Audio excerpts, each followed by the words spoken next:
Hello, coolers. Welcome back to Viva Barca and welcome to the home of everything Barcelona, where we are going to be discussing on the latest stories.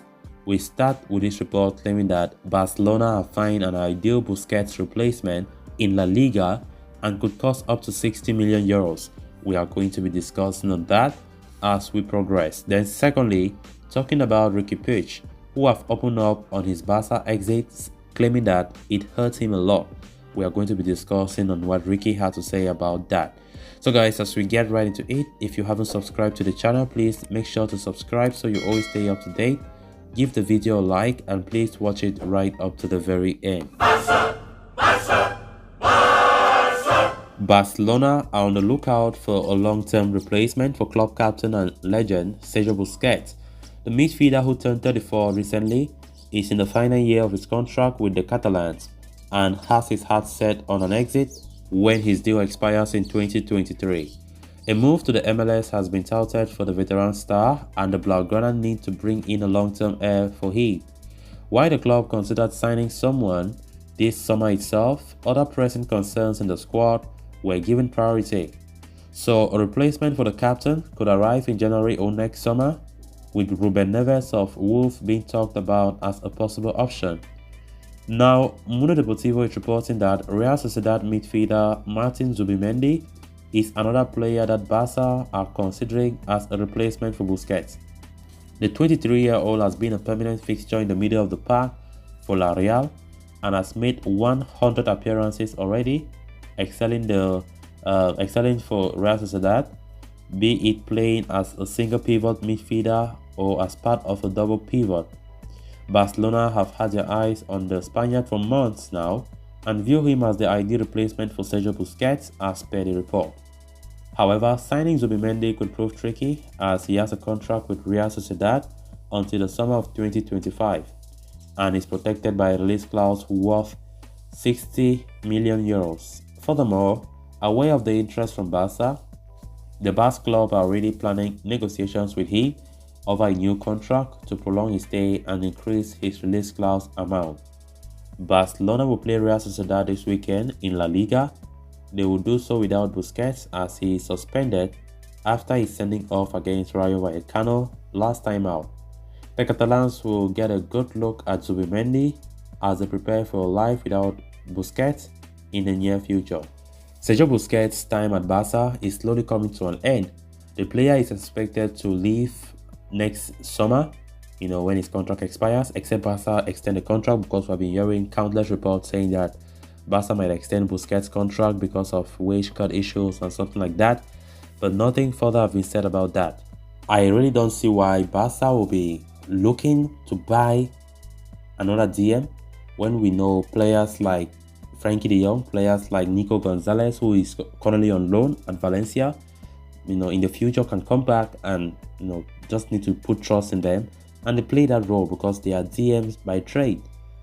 Martin Zubimendi, this is not the first time we've been talking about this guy being eyed by Barca as a future replacement for Busquets, but looking at the contract that he has with Sociedad and his release clause, it will be difficult to see how possible it will be for Barca to get in. Currently in the Barca squad, Pjanic is the alternative for Busquets according to Xavi's plans, and if Busquets not being able to play against Sociedad this coming Sunday, Pjanic might be the one to play the role of the DM against Sociedad.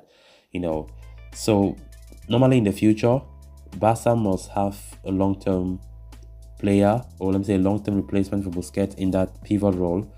And looking at how Busquets' contract expires at the end of this season, it's but natural for Barca to really plan for the future when it comes to looking at a possible replacement for Sergio Busquets. So I think if Nico Gonzalez can do well at Valencia, in this his loan stays there, why can't Barca trust him and just give him that role to play? Because Nico is from the La Masia, he's a DM by trade. And talking about players to like Frankie de Jong, who looks more likely to stay at Barcelona despite all kinds of transfer rumors on him, he's a DM by trade. Have not really had the opportunity to play that role since coming to Barca, so there are things that Barca can still do without necessarily going to the market and spending huge amount of money when we know financially we are not that stable. Even though it surprised many people how Barca have spent this summer when literally, it is well documented that their financial position is very poor. Even though we know we did sign economic levers and everything like that, but considering that Barca want to still continue signing players, before this summer transfer window comes to an end. So let's see what happens when it comes to that. If actually Barca will go through with the idea of signing Martin Zubimendi in the near future as Busquets replacement or not. Then moving on to the next story of discussion. Once upon a time, regarded as the crown jewel of Barcelona's famed La Masia Academy, Riqui Puig finds himself in the MLS as he looks to rejuvenate his career following a tough stint with the Catalans first team. The 23-year-old had a lot of expectations riding on him when he broke into the senior team at the Camp Nou in 2018, but he never managed to translate the potential he had shown in the academy to first-team football. Having failed to make an impact under multiple managers, Riqui Puig was told by Xavi and Barca this summer that his time at the club was up. And after much deliberation, the Spaniard decided to move to the USA, where he has signed for LA Galaxy. Speaking in an interview with Fox Sports, Riqui Puig reflected on the circumstances leading to his exit, stating that he was left hurt by the club's decision to drop him from pre-season tour of the United States earlier this summer. He said, "I was in Barcelona, while all of my teammates were in Los Angeles playing matches. To be honest, that hurts me a lot. Sometimes you have to take decisions, and they took that one, but I don't agree with it," he said. The La Masia graduate admitted that the last phase of his Barca career did not go as planned, but thanked the club for making him the footballer he is today. He said, "I have to thank Barcelona because I am who I am as a player thanks to them. The last part of my life at Barcelona was not how I wanted. I wasn't treated how I would have liked, but that can be forgotten, and that's that," Riqui Puig said. The midfielder had another interview with TUDN during which he expressed his dismay about his time with the Barcelona first team setup, claiming that none of the managers he played under showed faith in him. He said, "I never had a coach who fully trusted me. As a player, you can lose confidence, but you can never lose continuity," the 23-year-old said, as quoted by Sport. Having made the jump to LA Galaxy, Riqui Puig will likely make his debut for the MLS club this weekend against Seattle Sounders. So guys, with that we have come to an end of this episode. Thanks a lot for watching. Until next time, bye bye.